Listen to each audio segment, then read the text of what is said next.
WeTM, where not only do we talk music, but we get to know the artists behind the music.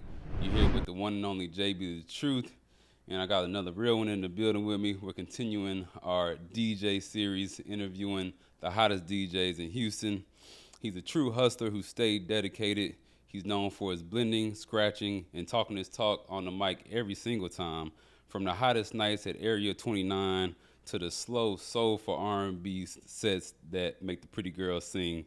He's a true student of the craft, always adding his own creative touch. Houston's very own, by way of Sugar Land, Texas, DJ Blaze. Appreciate you having me. That was a great intro. Appreciate it, man. Appreciate you coming through. No problem. Absolutely. How your week going? How your day been? It's crazy. My week starts, well, technically it started Tuesday, but for me, it really starts on Thursday. Like from Thursday to Sunday, it's on go. It's crazy. Yes. So I'm catching you at the start before it gets too crazy. The calm before the storm. Right. Well, I'm glad you could be here. We got a lot to talk about. You've been in the game for a long time, so I'm excited for this one. Yes, sir. Before we get started, we do a little segment called This or That. Okay. So I'm going to say this or that, and you just choose one. Okay. All right. Day party or after hours? I like day parties. So this, right? Day party. No, you just pick one. Oh, you ain't got to keep up with this cool. or that. All right. I'm going to say I like day parties. Day parties, all right. Nostalgic tracks or the latest hits? Nostalgic. Mm-hmm. Leading the crowd or reading the crowd? Definitely reading. Definitely reading. Yeah. Okay, we'll come back to that. Fast transitions or let the song ride? Fast transitions. Okay. Sections or no sections? No sections. No sections. Okay, even the DJs on our side these days. Strip club or R&B night? I almost want to plead the fifth, but we ain't trying to get you in trouble. I'm gonna just go with strip club. Go with strip club. I'm gonna go with strip club. And I can assume why and maybe you like to DJ the strip club because that's kind of one of your main things, but you enjoy going to the R&B nights as well. Yes. But both are a vibe. I think probably more people have been to R&B nights than strip clubs. Yes. But we got a strip club DJ here with us today, and you work at Area 29. Work at the famous Area 29. Yes, famous sir. Area 29. And a lot of people, heard of the infamous strip clubs in Houston. This is one of the ones. And if you go there, you'll know why. So with that being said, what is it like DJing for a strip club? It's a lot of talking, and it's a lot of like I would call it like controlled chaos. Like it's a lot going on. I mean, from dancers want to get on stage, people wanting their ones, from trying to keep the crowd engaged because it's like a momentary thing. It's like they want the money now, and you don't want them to lose that moment. I may have them in this moment. They like, oh, okay, yeah, I'm going to give me some more ones because you don't want them to think about. The thing is, you don't want them to think about the bills that they have to pay. You want them to be in the moment. Yeah. And so, what I would say is, I found that the strip club has been the most challenging for me, just because, if you don't keep them engaged, it's hell and high water to get them back going. Okay. And I've been in those scenarios where I've been going. And usually when I'm in a strip club, I'm already a little lit because it's at a certain time. So I'm not as focused on what the DJ is doing, but I definitely know what you mean by being in that moment. And it's the right song, it's the right dancer, and everything. It's the perfect scenario. And you were part of making that all happen. Exactly. So that's what makes the strip club like probably the most challenging as far as DJing I've ever did. But it's also very lucrative. And so that's what kind of like I would say as of now is like my base as of being a DJ. Nice. So as far as the songs that you're playing to keep everyone in the moment, is it more about what the people want to hear that are coming there, or is it more about like what the dancers want to hear to dance to? So it's never what the dancers want to hear to. We don't even care. Okay. And so I know you have some strip clubs like that. Like you have strip clubs that are more or intimate, but Area 29 isn't. I call it like a show me type of club. Like people come here to really show out. this is gonna be the baddest dancers. This is gonna be probably like the richest black people you've ever like probably seen, and so it's about catering towards the crowd, mainly. So what's the type of vibe or type of song that usually gets the most money thrown? Any top 40 song. So it's not necessarily like a certain song because the season change, the songs like the top song change. Like it's Wham Whammy right now. That would get them going. Then Lil Baby may come out with a hit that may be the number one song. So it just really just depends on what's just the number one song at that moment. Yeah. And then you kind of like either you build up to it or you build from it. Okay. And to keep them going, basically. Right. And I could see that being a lot different than other places because, for a regular bar or a club, you can kind of go up and down. Where the strip club, especially if they're there from like a 2 to 3 going crazy, because some people may really have deep pockets and they can go crazy for 2-3 hours. But the regular people I know, we ain't really throwing for too long. Nah, thanks. So you got to get it going and keep them at a certain level for that long. I imagine that being a certain amount of pressure on you to keep the energy high. Man, it is a lot of pressure, but I would say like you get rewarded for it by the type of money, that we make at Area 29. So. Yeah. It's a lot of incentives, and working under DJ Eric, he's like he want to call himself Michael Jordan, but I really want to call him like Steph Curry, like. Okay. And the reason why, because he's so innovative, and he just like it's like he never wants you to have like you can't have a bad day, like you can't come to the club and just you and your girlfriend just broke up, like bro, like yeah. Okay, we'll worry about that later. Like it's like every day that you come to work is you there to perform, and so with that mindset, it keeps you engaged and because like you're gonna leave with something. Right. So that's pretty much the gist of it. Yeah. Okay. So obviously it's a lot going on in the strip club. You got the dancers. You got drunk people to your left or right. You got people that. Could be upset or happy or whatever. Definitely. Like, how do you navigate all the distractions and like stay focused on what you're there to do? So, one of the things how I navigate it is I don't drink. So like I just smoke hookah. I would smoke hookah just the whole time, and it's just for something for me to do.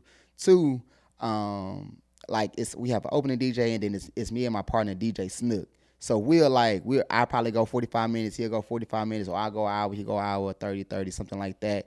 And so if I'm DJing, then he gonna talk to the dancers. If he DJing, then I talk to the dancers or talk to the customers and stuff like that. So that way, like whoever DJing, they focusing on DJing, and then everybody else, we focus on what's going on around. And then I relay the message like, hey, this dude, when his song played, he paid 100, So it keep him going, or it keeps me like steady, focus on basically the task. Right.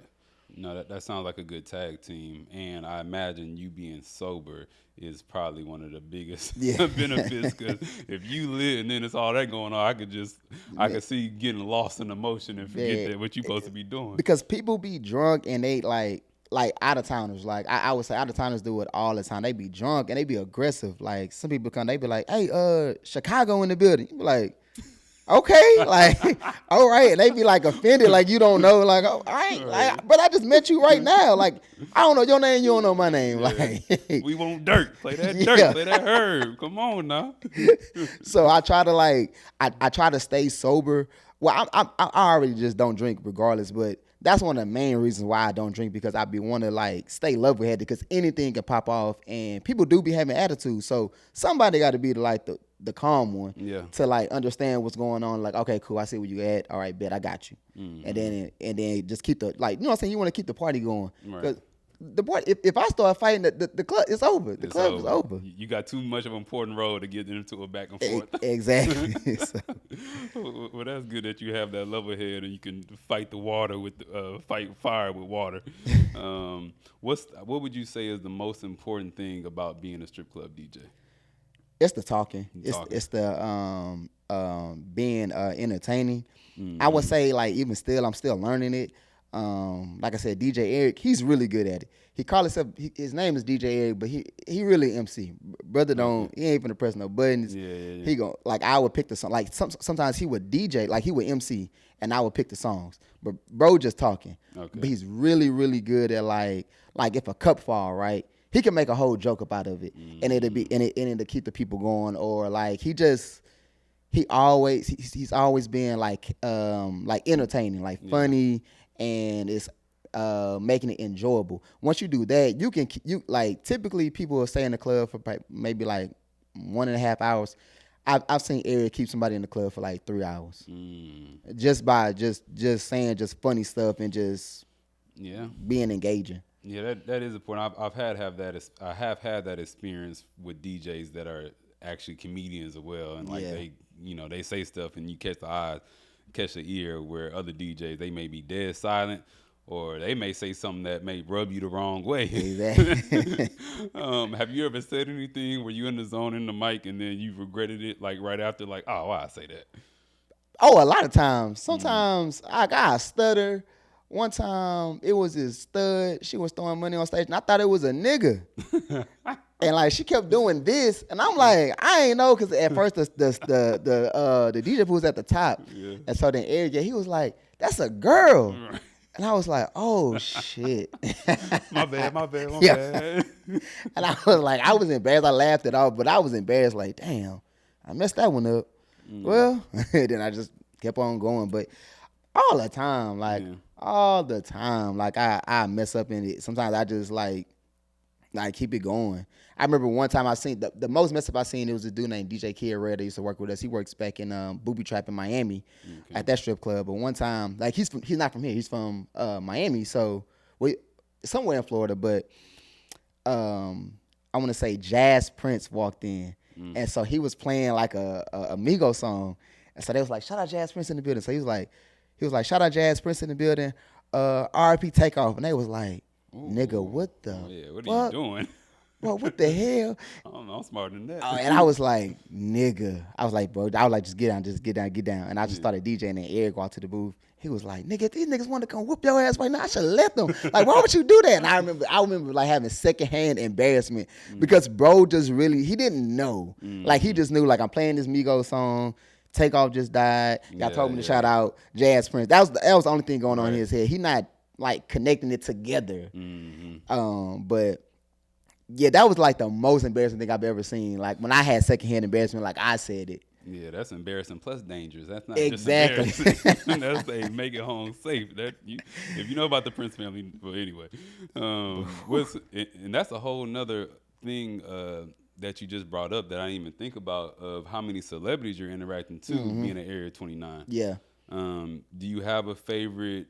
I don't know how much they're repeating, but do you have a favorite artist to DJ with or DJ for? I would say for me personally, it was Future is like Webby is like my number one favorite artist. Then it's Future. Okay. So when Future came in, the first time Eric kind of dubbed me. He was like Future in the building. And I was like, Future here. And I remember stop DJ and I went around the whole club. Yeah. He was like, nigga, no, Future not here. And I was like, man. And so the second time he really came, and I could tell he was coming because of how like everybody was moving. Like they was moving like look, his security came in there, got the layout of the club and everything like that. So when he came in there, like I was nervous, but that was one of the times like I was like, you know, I can retire from strip club DJ, and that was the only person like I've ever wanted to DJ for while being in the club. And so I got to do it, and like yeah, that was a moment for me, and I loved it. But as far as celebrity, they come in there all the time. The main thing about it is not getting used to it. And because these people are somebody to somebody else. They like Drake may come in there all the time, right? Yeah. But I still got to emphasize that this is Drake. Right, I can't be like, oh, okay, Drake in the building, like no, it's people like he has a damn near have a cult following. So you got to be like, Champagne Poppy, Drake is in the building, Lyrical Galore in the building. Like you have to make it an emphasis every time and just not get used to them being there. You damn near have to be starstruck yourself, almost. I feel like I would be. I don't know how many times I would have to see Drake before I stop being starstruck of seeing Drake, and not just keeping it a Yeah. buck. But that's dope that you're aware of that and make the moment big for him, because obviously rappers definitely have egos like we all do, like Correct. a lot of artists do. Yeah. So you want to make sure that they feel very welcomed. Yes. You know who don't have ego like that? Lil Baby. Oh, really? You would shout out Lil Baby. You like, wham in the building, Lil Baby in the building. He'll walk up to you like, yeah, appreciate you, but you ain't got to shout me out no more. You be like, Oh, dang. what the fuck I'm supposed to do? Like, Right. Dang, shout out Lil Baby. I'm looking forward to Dominique. I don't know when you dropping it, but I know you got another album coming. nah, facts. Yeah, he was the one of the most, like, I would say, like, he gonna throw the money, but bro just like, yeah, you ain't got to do all that. Like, I'm good. Yeah. But that's dope. Well, you came a long way to now, and obviously some people know your story, some people don't. But take me back to the beginning. Like, what was it that made you fall in love with music, and how'd you get into DJing? So, I think like with a lot of people, I've always loved music. And so I started out rapping. Then I realized I don't know how to rap. Like, I suck. And so I come from a family of DJs. I had a cousin that was a DJ. Then my uncle, he was a DJ. And so it was just kind of easy to transition. So I just kind of like just said like I'm gonna just try it. Mm-hmm. And so I was going to Prairie View A&M University when I started, and literally just fell in love with DJing there. Worked my way up. I would say Mr. Rogers has been like one of like the most biggest influence as far as my DJing career. Yeah. Is involved. Like I wouldn't even went to Prairie View if I never went to like a homecoming party and Mr. Rogers was DJing. Mm-hmm. Because I'm from I'm from Sugar Land, but we live in Richmond now. And I went to a predominantly white school. So going to a black college and you seeing all these like prominent black people, and it's like a vibe. You're like, all right. Well, I'm like, I was supposed to go to West Virginia University. I told Mama I ain't going. I'm going to Prairie View. Yeah. And so once I started DJing there, I came in the same year as DJ Chose. So it was just a lot of great DJs that was there, and a lot of competition to kind of accelerate how fast I got how fast I got going. Yeah. And left from PV, came to Houston, and I was DJing here and there, and I started working at some club or whatever. And I have a cousin named DJ D Wells. Okay. He was DJing at Grooves, I was DJing at this other club, and I remember like we was kind of coming up at the same time, and I was like, you know what, I'm gonna try to go to the strip club. And so I saw that it was a strip club called Harlem Nights with Tammy the Tiger. They was having like an audition for strip club DJs, and me and my friend DJ Colo, we just put this this tape together, like this audition tape together, where he was talking and I was DJing, because I didn't even talk at first. Yeah. Got on there, stayed there for 6 months, and then Eric told me to come work with him. And then once I started working with DJ Eric, and that's when my life kind of like changed. And it just been up ever since from there. Well, PV's a great place to start. I didn't go to PV, but being from Houston, when I would like come home from school and senior year, I would sneak away to some of the parties. And people don't understand. I get on like my generation for that generation, and the kids these days, like I'm not that old, but at the same time, like I feel like it was just a different time back then, and you just really had to be there. Facts. Like I went to PV in 2009, from 2009 to 2013. Okay. And I feel like I came in at the peak era of like Texas boogie music. It was like going to school with celebrities. Right. Like Young Nation didn't go there, but you had like a lot of people that made songs for the clubs was coming out of PV like a lot. And then seeing DJ Chose take off, seeing B King, long live B King, but seeing him always there. Seeing the party boys always come through. It was like going to school with celebrities, and it was a great look for Texas for a long time. It was. And that era, you can't even duplicate it. Like no one has ever made boogie music ever again, and you still play the songs like they're new.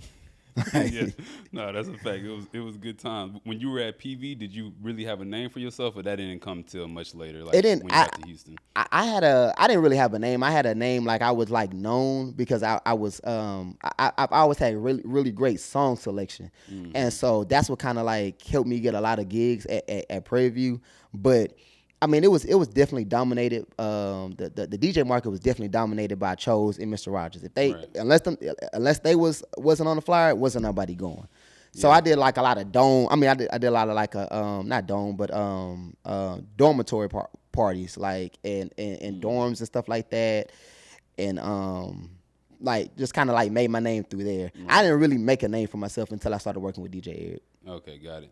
And once you started working with DJ Eric, and now you're back in Houston, what was that process like to get gigs, and like what are the type of places that you were DJing then, and how did you kind of like climb that ladder? So once I started working with DJ Eric, it really did decline like me getting regular club gigs because I started being looked at as a strip club DJ. Okay. And so strip club DJs, they do have a stigmatism where like they don't know how to DJ. They just know they know how to talk.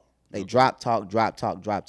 Where it was different for me, and I kind of accelerated with DJ Eric and in the strip club eras because I knew how to scratch. I know how to scratch. I know how to mix. I know how to blend. And then I was learning how to talk. And so once I kind of all put it all together, it just kind of made me. And I literally what made me start getting gigs is I started getting burnt out on the strip club. Like it was like that's all I had. Like that was it.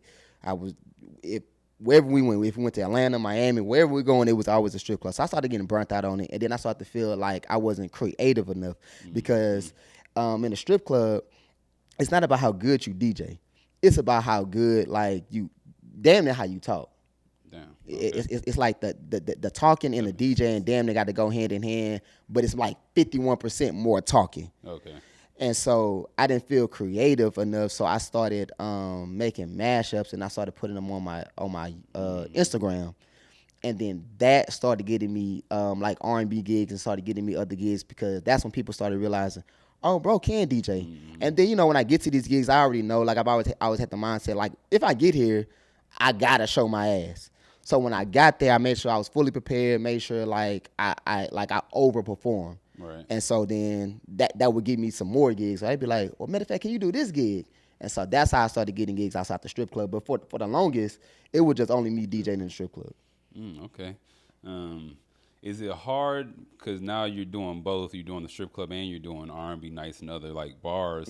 Is it hard to transition back and forth of like, kind of doing that lever of, okay, strip club, I got to talk a lot. I might not have to talk as much at these places, or they might not want me to talk as much. It's not hard because they expect me to talk.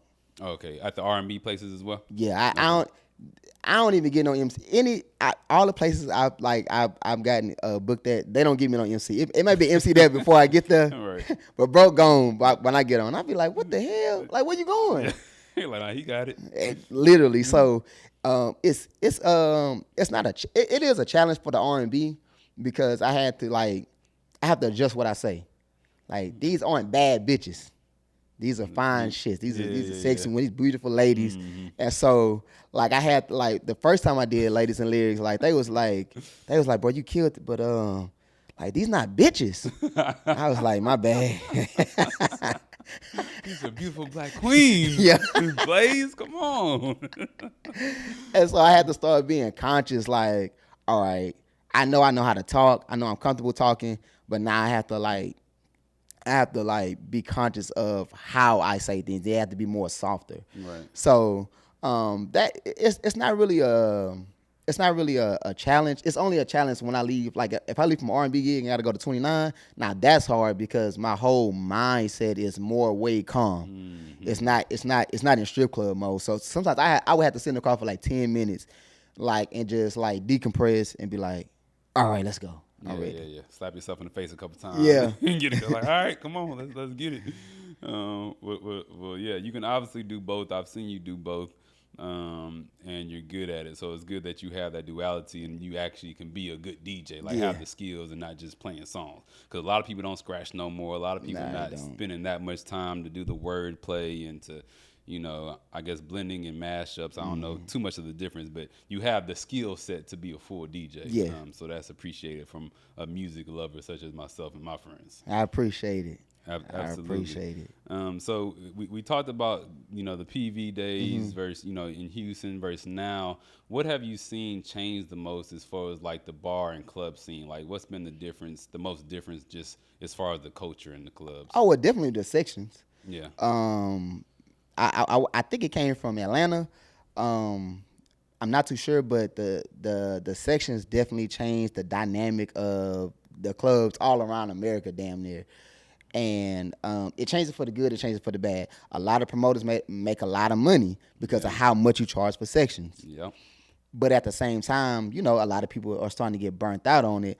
And so you're starting to see a lot of, I call them like concepts, but people trying to make concepts. And like, I think St. Chris is really good at it with the Sugar Room on Thursdays that he do with the, I think it's called something like an R&B party. Yeah. I want to say like 2 sections in there, but everything else is just standing room. And so you see a lot of people like gravitating towards that. But for me, it was the sections that changed the dynamic. Okay. So obviously it's changing in real time, and I do enjoy the different concepts that you're trying to see, from the karaoke nights to the R&B. Yep. So I think that's a good direction to head in as well. What about when you're DJing and you see like a lot of people on their phone? Do you feel a certain way about that? Do you try to get them off of their phones or like on the dance floor, or how do you navigate that? I think it depends because, like I said, it's about reading the room. And so if it's too many people on the phone, then nigga, you the problem. Yeah. So so now, you know what I'm saying, you gotta like you gotta adjust, because regardless of the fact that it is sections, people still are coming at the party. They may not be dancing on the dance floor, right? But they standing up in the sections. The lick in their system, they feeling good, they feeling confident, they gon' turn up. And so if you starting to like see too many people on the phone, then you gotta adjust on like maybe the song selection is too slow. And maybe the song selection is too turned up. Maybe you gotta like switch it up. And so it doesn't bother me. It just it just makes me like readjust to what I'm doing. Okay, so you're fully, the whole time you're DJing, you're pretty much reading the room. Yeah. But before you get there, is it like a certain set list that you have? Like, I know I want to play these songs, or are you fully like freestyling? Like, let me see the vibe, and I'm gonna kind of go from there. I definitely freestyle. Okay. Sometimes I be thinking like, don't do that. I try to tell myself don't do that, but I definitely freestyle. So I would get to a gig like 30 minutes early every time, like either hour to 30 minutes early, because I gotta get my own vibe. So I get there, get my hookah, and I sit there and I see what the other DJ playing. I see how the crowd react and see what he got going on, see what they got going on, and see if I have to adjust or build off what he got going on. Okay. And so then I take it from there. But a lot of times I'm in there freestyling. Woo. That made me nervous just thinking about it. That's a lot of pressure. I'll be like, because I can imagine, obviously, like being the aux person for a party or kickback is nothing similar to DJing, but it has the similarities. It does like, have similarities. Okay, what next? So I know that pressure very familiar. So now if you amplify that and having those settings that you that's had, more pressure though. Yeah. That's more pressure having the aux. the aux is like, that's like, I think it's like 10 times more. See, I got like at least 100, 150 people. Yeah. Like I just got to make 75 of them happy. With the aux, it's like 12 or 13 people, maybe 20. If 10 not happy, you be like, oh shit, like, damn, what the, you know, it's more amplified. Yeah, if 2 not happy, you're going to hear from it. Exactly. Like, look, I can't play everything that you want. Also, I'm trying to have fun, too. You know what I'm saying? Exactly. She enjoying what I'm playing, so you hating. But, you know what I'm saying? Them your friends, so you can be a little bit more loose with it. Exactly. Well, that's cool. On your off time, how much music are you listening to? Because you got to have a world kind of library of music, I would assume. So, it's like now, I don't really listen to a lot of music. I mean, I still listen to music, but I listen to music that I like Dom Kennedy, Larry June, Currency, things like that, or like Blaz, Bino, a lot of LA music. But at this stage in my DJing career, since I'm like creme de la creme, like I know I'm creme de la creme, so I don't have to listen to a lot of music because I'm already immersed in the nightlife. I'm already immersed in that whole era. So I already know what's going on. Yeah. So like trying to this era of DJing is not the era like in the early 2000s or 90s where you gotta where you breaking music. I'm not breaking no music. I'm not even at like the level I'm at. Like the music gotta find me damn near if it's hot. Okay. Like I ain't gonna lie. Like I get into it with a lot of artists. One of my friends, like Libra Jolie, like we was having a discussion on another podcast, but like I'm not in there breaking music. Yeah. Cause they don't care. Right. Brother, play the song that I was listening to in my car. Like I want to hear the Sexy Red. Like I'm not trying to hear this new nigga track 12 song. Like I don't care. Yeah. So I'm not really like discovering a lot of music, to be honest. Okay. Well, send them to me. If they shit hot, Then, know what I'm saying? And you can't break them. We gonna break them right here at WeTM. And, That's fair. That's you know what I'm fair. saying? We'll throw you on a playlist. We'll make it happen another way. But yeah, I know DJ is definitely not doing that no more. You said some of my favorite artists like Dom and Currency. Do you ever go to places where you can get Dom Kennedy off? Man, I be trying. I try. Like I went to Sneaks last night, and they was like it was like some wine down or whatever, and they were just playing like different like house mashups with rap songs and R&B songs, and I was like, bro, can you play some Dom Kennedy for me, please? Yeah. I'm actually like working on like doing like a Dom Kennedy versus Larry June night. Like I feel like that's an untapped market. Ain't nobody like rocking with it. And I'm not gonna do it like every night, but I think I'm gonna do like a one night only because they do have a fan base. People are rocking with them. It's just that I don't see like if there was a club or a bar or a lounge that just played that, Right. I'm there. I'm there too. I'm absolutely there.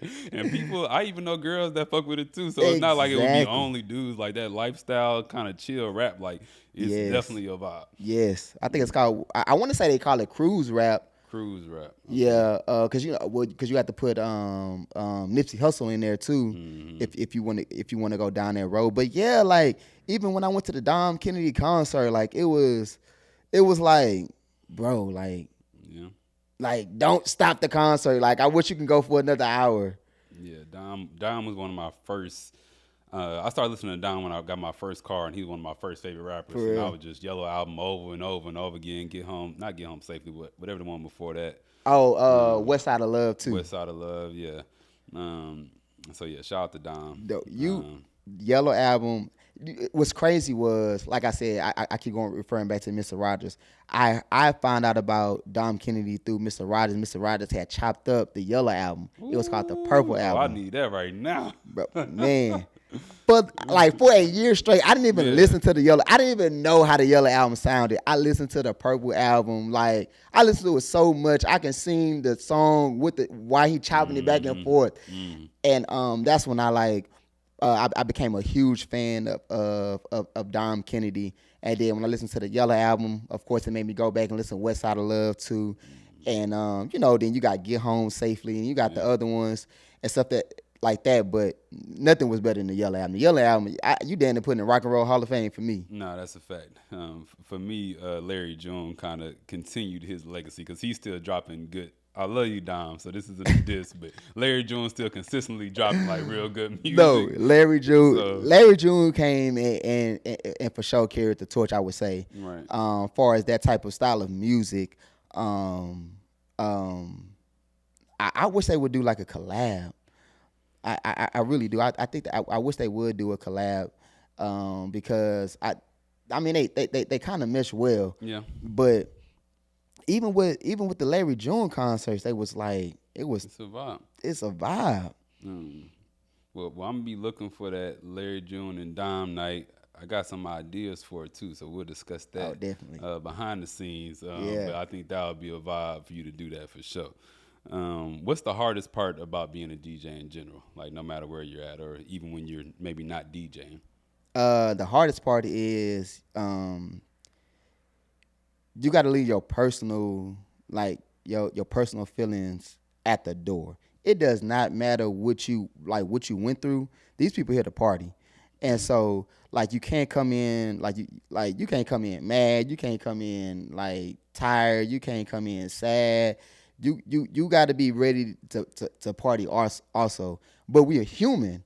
Right. And so, like, sometimes you be like, man, I'm not feeling this shit. Like, hell no. Like, this girl arguing, she done pissed me off. Like, man, I'm finna go home. Like,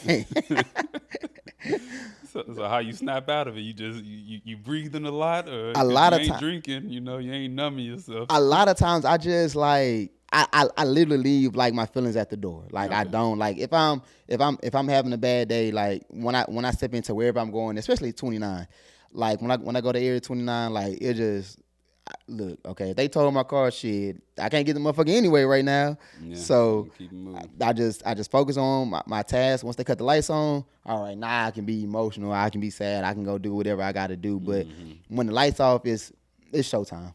It's just like Severance. You just going through that door, and it's a wrap. Yep.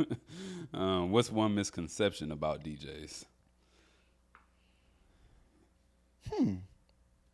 I don't know. What's a misconception? Oh, that we got all the hoes. You always in the club. They always in your face. I know you got all these girls in your phone. Exactly. I be like, look, okay, it's either they want two things. Either they want three. A shout out, a song played, or they try to smoke the hookah. They not here for me. They don't care. They do not care about what I got going on. Like it just the DJs are more like approachable, but it don't even be like that. Like you be like, I wish. Okay. Yeah. And I was about to back you up. Black men don't cheat. I don't know. You ain't got to say your relationship, but he good. Everything he's saying true. All right. I'm right there with him every night. See? If you could throw your dream event anywhere, no budget, it can be anywhere in the world, any type of party or venue, what would that dream event look like? I think my dream event would, one, I would do it in Houston. I'd probably do it like at Discovery Green, and like I said, it'll be a lot of Future, Larry June, Dom Kennedy, a lot of Nipsey Hussle, a lot of Bino, Blast. It'll be a lot of that. Just a lot of like just calm, like just happy black people everywhere. Yeah. Like one of the things, like I love being black, and I love working in the urban strip club. I love working in the urban nightlife. Like I don't care to really be doing like techno and stuff like that, because I love being around my people, and I see how prominent we are, and so if it would have to be something like that. That's dope. I love that you put it in Houston, because I said all over the world. You said, nah, it's my city. We got the best city. And I'm having it for my people. And you're going to play the music that you like to play. Exactly. I want to play music. I want to play and everybody be happy. Yeah, nah, that'll be about. There's enough people that can happen. That's not even, I don't know what I thought you was gonna say, but that right there can happen. So we gonna make that happen. Sooner than later. Definitely. I'm sure we can make it happen, especially how hot that you've been on your trajectory. What's been the most rewarding part of your journey so far? I think the most rewarding part, like recently, is being able to show how versatile I am as a DJ. As much as I love the strip club, like I said, it didn't show my versatility. It didn't show my creativity. And so now, like I get to do that. Like I still get to like showcase my strong points, which is more than likely probably talking. And then I still get to showcase my creativity with coming up with different mixes, different mashups, showing my music knowledge and stuff like that, and still being able to go back to the strip club and still dominate that. Yeah. So I think it's that. Nice. And if his Instagram will be there in the beginning, so y'all have seen it in his DJ Blaze. If you go on Instagram, he got some crazy mashups. You might want to say some of them. I know you got some stuff on YouTube as well that I've seen. Do you have mashups or anything anywhere else that they would need to find you, or is it mainly on Instagram? It's mainly on Instagram and like YouTube. I be trying to like put it everywhere, but like I'm not gonna lie, being a content creator is hell. That shit is hard. Yeah. And you got to be like kind of trying to be conscious of, I got to put it on here. I got to put on TikTok too. Yeah. Like the same matches I probably got on Instagram, I got on TikTok also. Okay, got it. Okay, so if you're a TikTok person, they on TikTok too. Yeah. At the end of the day, you could be doing a lot of things. You've been doing this for a long time instead of dedicated for a long time. Why do you do it? Why do you continue to do it? What's your motivation for being a DJ? So my motivation for being a DJ is like I love music. Now I have a lot of different motivations. Like so I love music, so that makes me still want to be a DJ. Now being a strip club DJ is because I love being around like black people and I love being around rich ass black people. Like I had to bring my mom to the strip club on my birthday one time so she could just see like one, this is why I be tired. Yeah. Two, like when they be talking like, well, white people got this and white people got that, I'm like, y'all just don't know y'all don't know these niggas. These niggas got money, like they are spending this money like crazy, and like to me, some people may see it as wasteful, but I enjoy it, not because I make money off of it, just because I love seeing prominent black people that can do it and that will do it and that come back and do it. Mm-hmm. Like it's crazy seeing James Harden come in there and get 50,000. He'd be like, you know how much 50,000 is, brother? That's somebody's salary for the year. Yeah. Like what we talking about? Or seeing these rappers come in there and getting 20,000 and getting 30,000 and or you just see the dope boys come in there and do the same thing. Like they making a way out of no way. Mm-hmm. You know what I'm saying? Like they was behind the 8 ball and they still made a way to make a living for themselves, make a way for their family, and still come in here and just fucking off. Yeah. And so I don't look. I exactly, and I never look at it in a bad way. I guess because I just growing up in a predominantly white area in a neighborhood and just being around that, you always hear how great white people are. Mm-hmm. And I'm not saying it in a racist way. I'm just saying like when people do a lot of comparison, they be like, see, a white person would say their money or they won't be flashy and this and that and the third. Like they are flashy. You just don't know what they're wearing. You didn't know that was a Cartier watch because it didn't have no diamonds on it. Mm-hmm. But yeah, that watch was 120,000. You just didn't know that. You just thought that was a watch from Walmart. Mm-hmm. You know, and so when I'm around these people I'm around all these people at Area 29 or wherever I work at, it just makes me proud as a DJ. Yeah, no, that's dope. And I'm definitely someone who used to judge to a certain extent of people throwing a lot of money, mm-hmm. but I'm from the perspective now that one, if you got it, then it's yours to do with. Now, if you go to the strip club and throw that, and then now you ain't got rent next week, you stupid. Then I'm judging you for a shit show, and you got to get your life together. Facts. You know what I'm saying? But if you got it, and you can go and you just having fun, then that's you enjoying your time. That's an experience that you having with your friends, your loved ones, and I think that's beautiful and that's perfectly okay. Yeah, definitely. So lastly, before I let you out of here, what do you want your impact to be as a DJ? Damn. I've thought about this question a lot of times throughout the years, and I have no idea. I think I think I want to I think once I retire, at first I wanted to like be legendary. Like I want to be up there with DJ Screw. I want to be up there with Michael Watts, DJ Eric, Big Tho, Mr. Rogers. But now I think I think about it. I want to make sure I don't leave nothing behind. Like when I leave, I don't want to like miss it. Mm-hmm. I want to be like I'm good. I did that. Like that was cool, and just be totally content with the career I had. Yeah. You ain't leaving no time soon, is you? Nah. When you go, I'm like, hey, hold on. Nah, I'm not leaving no time soon. Okay. But I always think about it. I'm be like, I mean, it ain't no 401k for no hustler. Right. And like, I don't get no check.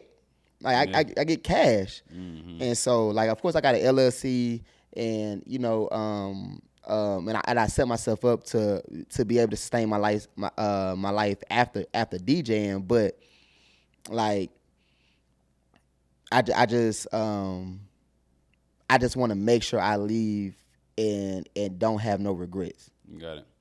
That's a good way to live life in general. Nah, definitely. So obviously you can see him at Area 29. Any other places that you want to shout out where they can catch you at? Oh yeah, you can catch me at Area 29 damn near every day.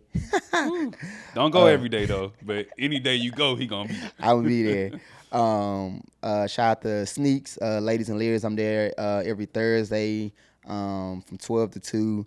Shout out Seaside. I'm at Seaside Friday and Saturday. Friday there from 9 to 12. Saturday there I'm there from 12 to 2. Oh, I'm at this other place called Pick Your Poison. Funky Tuesdays. Shout out Lil Keith. So I'm at a lot of places, but if you be like, damn, I done woke up late, it's 2:30, I'm gonna be at Area 29. Say less. Well, you're a busy man, so I appreciate you coming through. No problem. I appreciate you talking having to me. us. Absolutely. You saw all the places to catch him. You know where to follow him. It's JB the Truth, DJ Blade. This is We Talking Music, and we'll see you next time.